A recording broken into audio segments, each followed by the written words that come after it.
Navigating relationship statuses. Understanding divorced.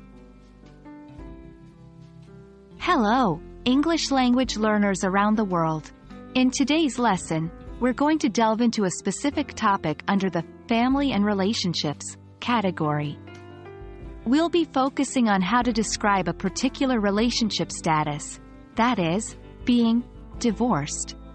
This is a word you may come across quite often in English-speaking contexts, and it's important to understand not only its definition, but also its implications and usage.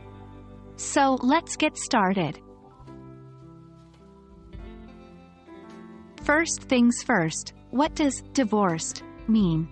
The term divorced refers to a person who was once legally married, but is no longer because the marriage has been legally terminated.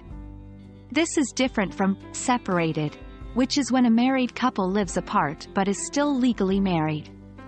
You can use it in a sentence like this: after 5 years of marriage, they got divorced.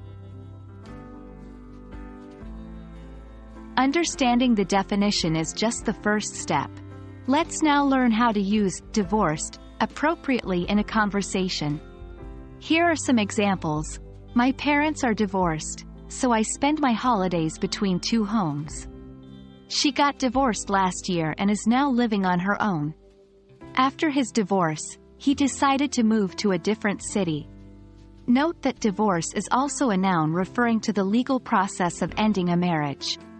For example, the divorce was finalized last month. In many English-speaking cultures, divorce is fairly common, and the term is used regularly. However, it's important to remember that the topic can be sensitive for some people. If someone shares with you that they're divorced, it's generally polite to respond with understanding, but not to pry for details unless they're offered. For example, I'm sorry to hear that you've been through a divorce. I hope you're doing okay. That wraps up our discussion on the term divorced and its use in English.